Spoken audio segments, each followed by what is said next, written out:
Welcome to the CDN Labs network product demonstration. It is a case of there isn't a released product, but there certainly is a prototype product of our DPIN CDN solution. So let's jump into it.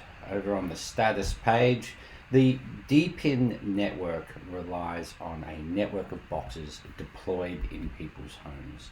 Fortunately for us, many of the team have worked on these DPIN projects before. They're engaged with the different communities that really engage in these things, and hence we were able to roll out a network pretty quickly.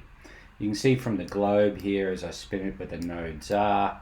At this point it really just is physical locations and pretty much distributed around the world, a bit light in Europe, but our focus for now at least is Southeast Asia.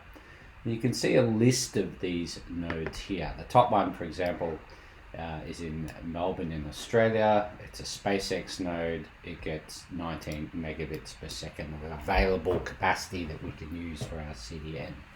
The next node in Washington DC, 138 megabits per second, and so on down the list. The green indicates that the node is fully functional and operational, and there's periodic tests done to ensure that's the case. And the red, of course, indicates that it's not operational. The network's built with the assumption that nodes will go up and down, offline and online, etc. It's not unusual. Bandwidth changes, they can be unplugged. They're in people's homes, so it's not the reliability of a data center. So we've had to build the network with that in mind. And you can see through the list here, lots in Indonesia. For example, Surabaya here, it's 5.2 megabits per second. And that's because we wanted to test ourselves and see how quickly we could roll nodes out in a country to support a customer. We chose Indonesia and we rolled out about 20 nodes in the space of 2 weeks. So you'll see a lot in Indonesia. Bataan,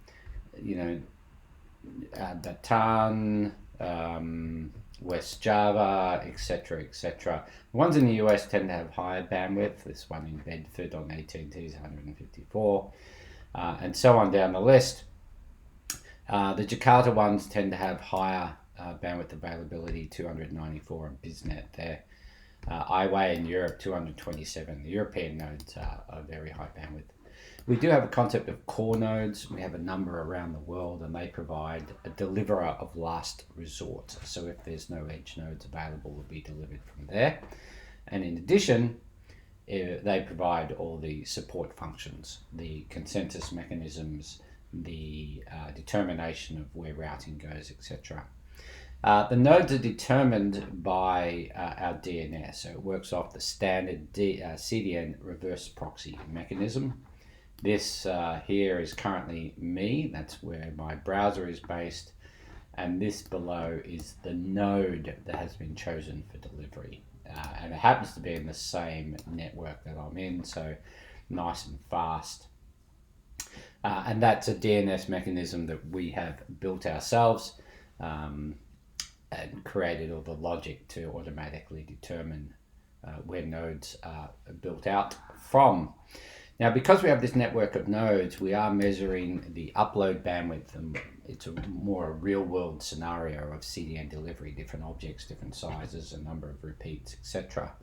But in the future, we'll be able to measure latency between each node to determine optimum routing paths, and in time, potentially have products that offer VPN acceleration type services, gaming, fast gaming routing, in-game play, etc., where we can determine fastest routes between A and B through the public internet and offer those as products.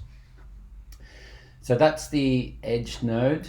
If we actually run a test, what you'll see here is 3 rows, 4 categories. With browser cache is your normal browsing operations. If you've been to a website before, your browser will store a copy of the objects on that website. In this first row, it's a small CDN logo, 45 kilobytes. Without browser cache refers to going to the object, the origin directly.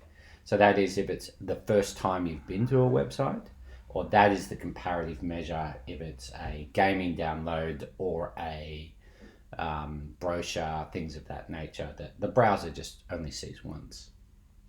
CloudFront is the Amazon AWS CloudFront CDN service, and CDN Labs is our CDN. So I'll go ahead and run this test. And what you can see on this very small object up front, and it is only a very small object, if we go to the object direct, it takes 45 milliseconds. CloudFront loaded it in 83, and our CDN loads it in 39. On the next level, the object's a bit bigger.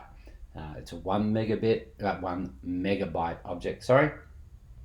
Going to object directly takes 190 milliseconds, which is roughly the same time that CloudFront loads it in, 181, and 74 for CDN Labs. That's about half, but it's not surprising considering I'm in Sydney, a major city, and that's roughly what I would expect to see based on where I know nodes are located. And into a very large object. So the bottom one is 23 megabytes, that object. And you can see if we go direct to origin, it loads in about 14 seconds, and it's very similar from both CloudFront and CDN Labs, a little bit of improved performance. So when it comes to small objects, websites, you do see a performance increase, but with large objects, it's more about what we call offload.